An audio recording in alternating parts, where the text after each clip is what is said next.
Hi, everyone. Good evening. Thank you for taking time to come out and being willing to share your thoughts and watch our presentation on how we believe that we can come together as a community and make sure that we are doing what we've heard from the community over the past 5 years of working inside of the community and alongside of the community. We have a placeholder of the People's Way project, but I want to let you guys know, next slide please, that it's not just a project to Agape Movement.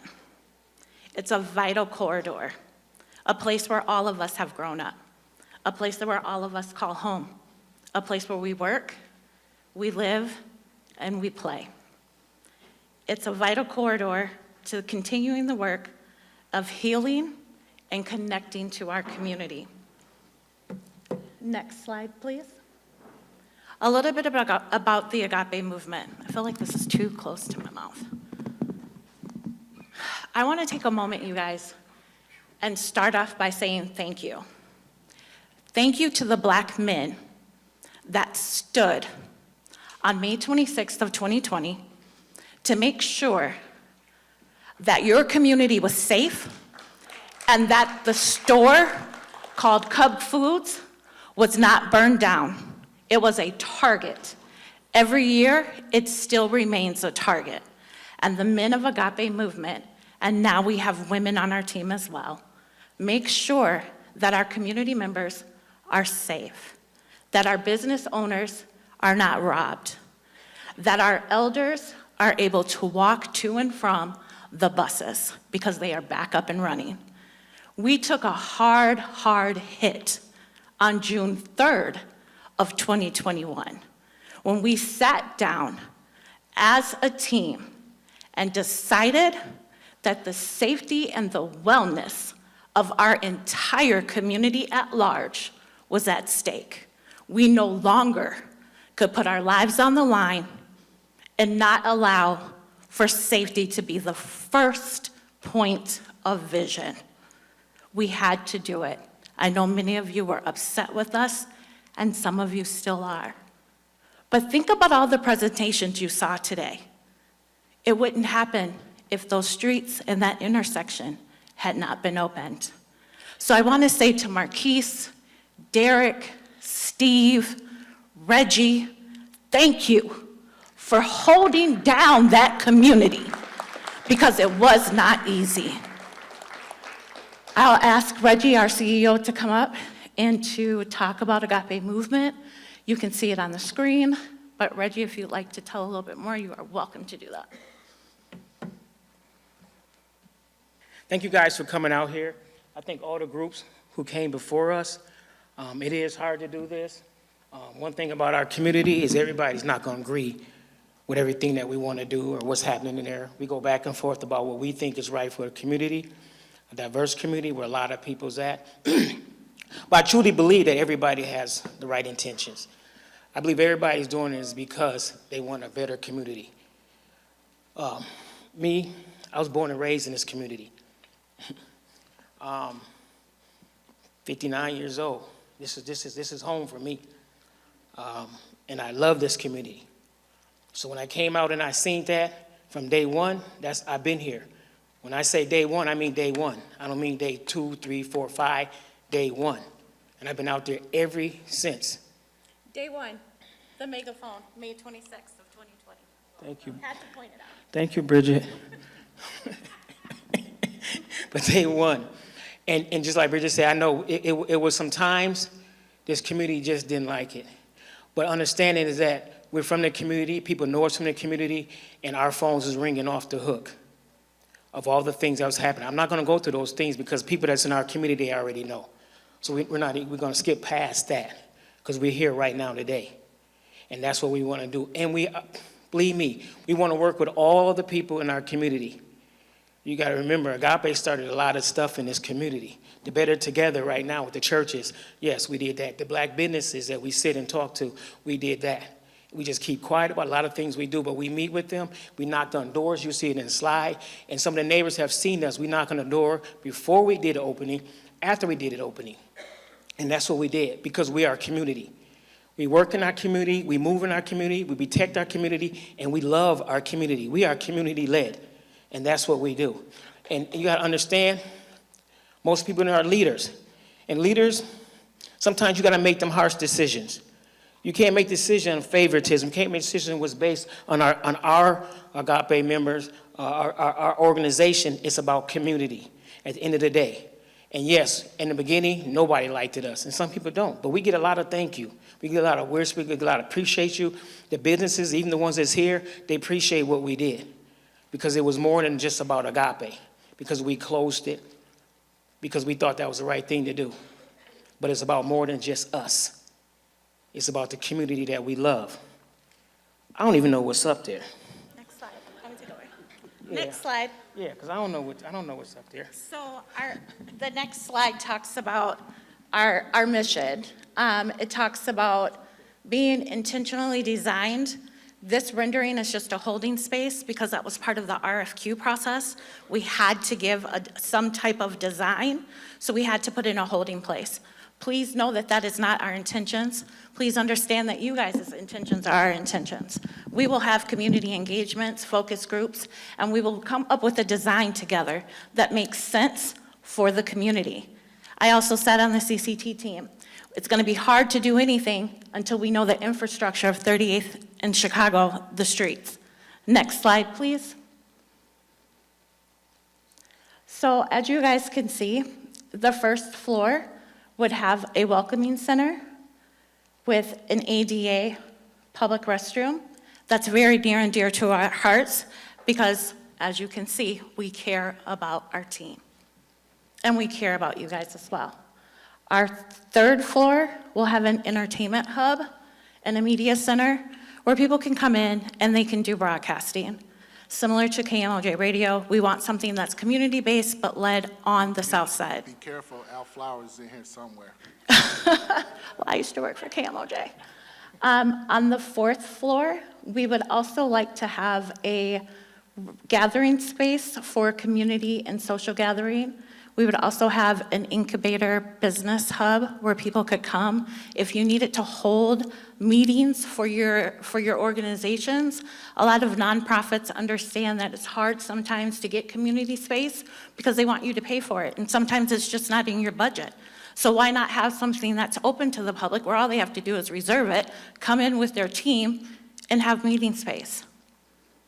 We also would have a rooftop garden, memorial garden that we would like for Rise and Remember to take control over because we want to work with the other teams. Next slide, please. As you can see, it's about community services, transforming South Minneapolis to a safer future. That's what this is about.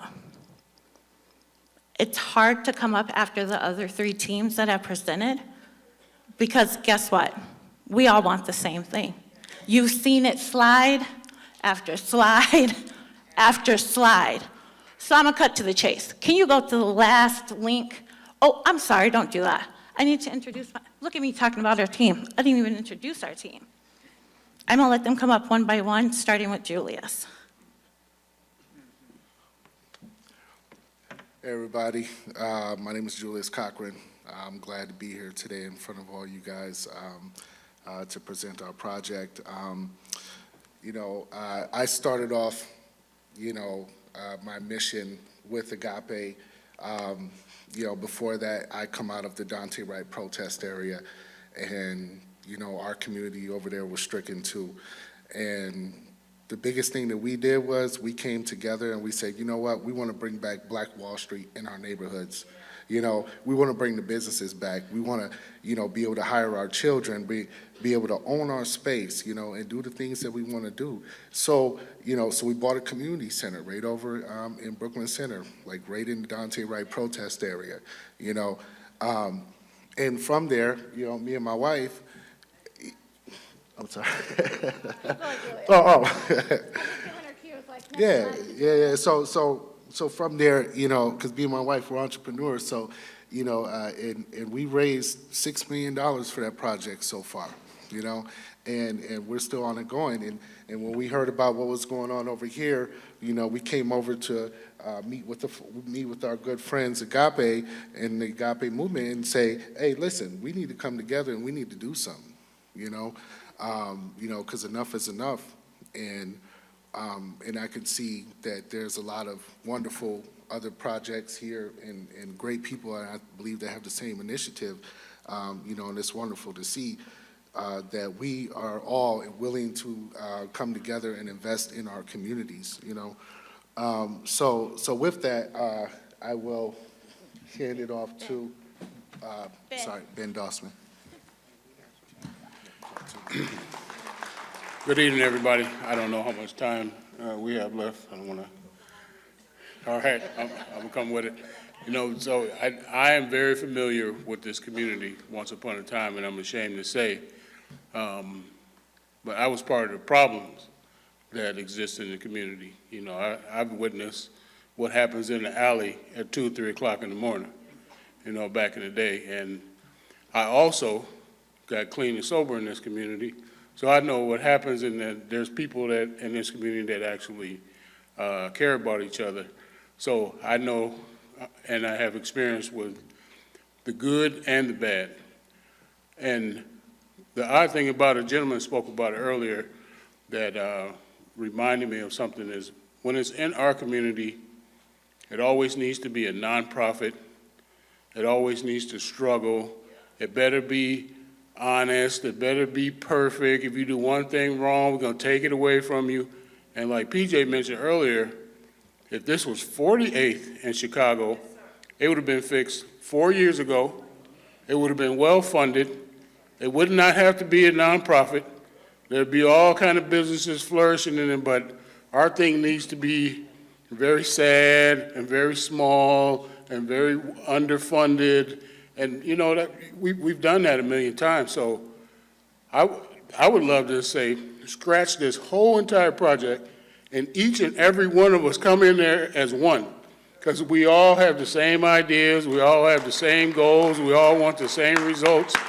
So instead of having 4 individual organizations and agencies come to the table, let's just all come to the table as one, as a for-profit entity, not a nonprofit entity, and own it and create equity and bring something extremely positive to this community.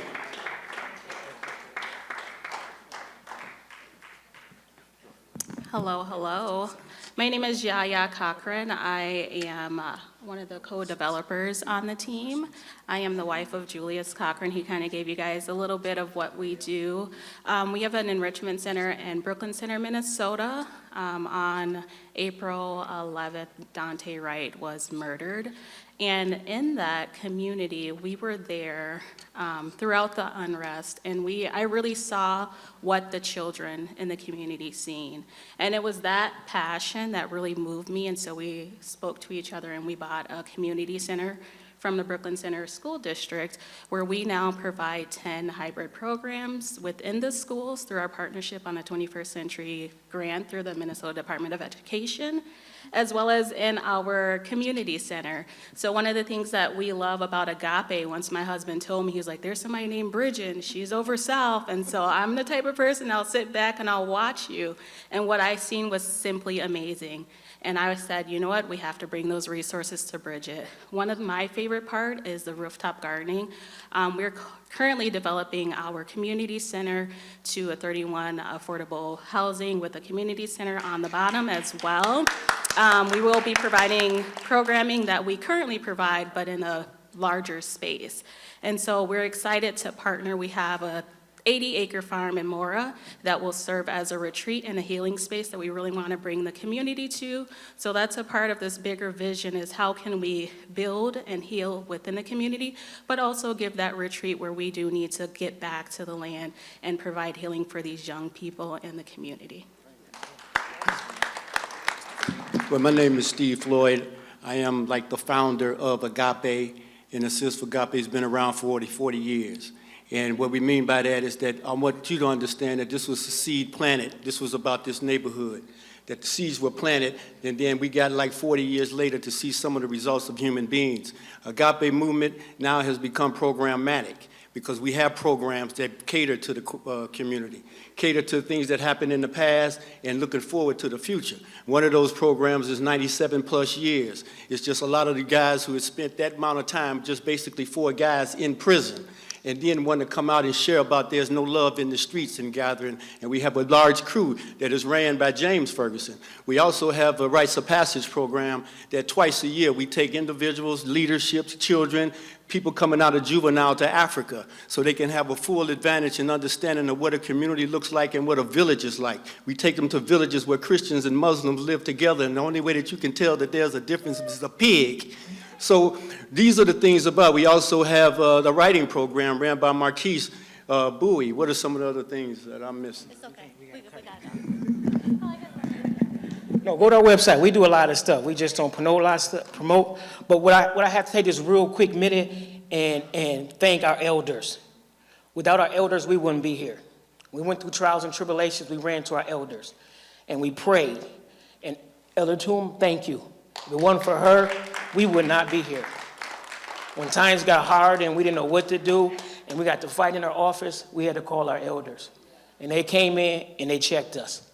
And we got checked, and we got our stuff right, and we did what it is. So thank you, I love you, I appreciate you. I had to do that. Thank you. Can we please go and finish out with our video? It's the link. While we wait, I really just want to honestly say thank you, you guys. Thank you to the 3 teams that presented. It's a lot of work. Thank you to the community that showed up. It's a lot of work. And we forgot to let Charles say something. There we go. How's everybody doing? My name is Charles Wright. I'm directly from this community. I have a lot of history from this community, actually. And I'm proud to be a part of this project. Some of you might know, but even some of the people on this project at some point in time, years ago, we weren't as friendly as we are today. So I just wanted to, bring that up and show that that's a sign of change, it's a sign of unity. And, what better opportunity would it be than to have people that are directly from this community be a part of this change, for something as significant as what happened in George Floyd Square. Everybody that spoke, obviously they were beautiful.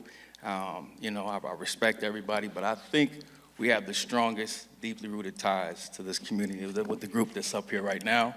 And it would be historical, along with what took place, for us to have the opportunity to be a part of this project. Just something about myself, like I said, I have a long history, but I've changed. Currently, I am a co-founder of a nonprofit organization called BPA. It stands for Black Political Action. It's a program designed to get more minorities involved in politics, because that's something that we're missing. I'm actually a part of the DFL right now, too, running for an outreach and inclusion officer position. So I know have a lot of resources, a lot of contacts, a lot of politicians, a lot of high-profile, influential people that I think will be beneficial as well if we were to engage in this project. I really don't think money's going to play too much of an issue. I mean, that might sound crazy to say, but I think this is such a nationally known incident that a lot of people from all walks of life will want to come together to participate and contribute. So, I ask that you guys, just consider us, consider people that have deeply rooted issues. I mean, we're from this community, hands down. And I don't even think there's ever been a time for people to have the opportunity to participate in something like this. People that are directly involved in that community, it's usually people who are from outside sources that try to dictate what's best for our community. So with that being said, I'm going to pass the mic. I know we've been taking all day, but No, it's okay. thank you. Thank you. Good, thank you.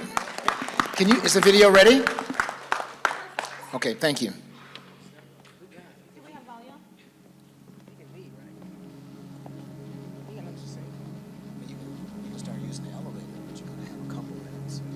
You have time for one question. If I ruled the world, what would life be? You see, every man, woman, boy and girl would live in peace and harmony. If I ruled the world, the change would surely come. No more tears, no more fears. We would all see the morning sun. See, all we need is a change of heart.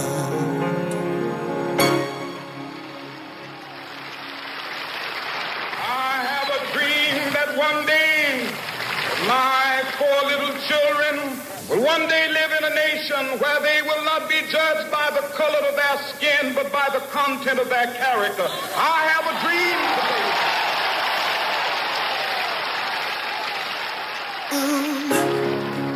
If I ruled the world, no hate, no poverty. Ooh, if I ruled the world, there'd be love for one another, and we would all be free. If I ruled the world, no crime, no jealousy. If I ruled the world, there would be joy, you see, for you and me. See, all we need is a change. And with your friends in the park, white, black, yellow, light, and dark, yeah. See, all we need is just a change. Can we get right back there now? Yeah, yeah. See, all we need is just a change. Together, we the world can be free, yeah. See, all we need is a change of heart.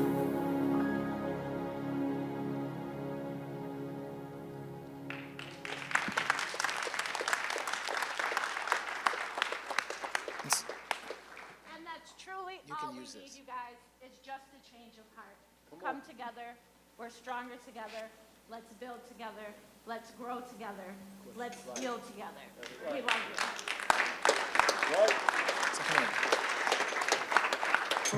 you. So they made a pivot, and we now have a 25-minute pivot. So there's 2 minutes. Oh. Are there 1 or 2 questions? I got you. Okay. Mike. Thank you. Thanks. Okay. Hi, I'm Susan Heineman. I think all of you, and your neighbor for 35 years. What strikes me, and especially with what Tommy said, was how much, it seems to me there are 3 visions that are very much alike in terms of building, and one that is very, very site-specific. And there's a lot of will for people to work together, and I'm just blown away by the entrepreneurial and the talent and the connections of people here. And I'm so familiar with the square, and I'm going like, well, there's this building, there's Dreamland, there are 3 other corners. We all know what the real estate there is. And I'm going like, what would it look like for the whole area in the Black Cultural Corridor to be developed around a memorial garden, using those talents and those connections with the twins to get 38th and Chicago and 4th and 38th and 4th, the kind of deals that stadiums get for development. And that's what I would love to see. We do too, Miss Susan, we agree. We totally agree. Any other questions? Last comment, it seems that the various entities need to come together and meld their ideas. They can all function in the same spot. And I think it would make it stronger, and there wouldn't be any competition, but a uniting, a confluence of ideas. And the garden idea, I think, is is a crucial one because it's alive. And so I think there's enough space for all the ideas to come together and that you should meet and make that your thrust. Thank you. Yes, yes, we're open. We'll sit down with all the groups together, individually. We will sit down, put our heads together, and we are open for it. We love our community, and we put all differences aside and work with them. No problem.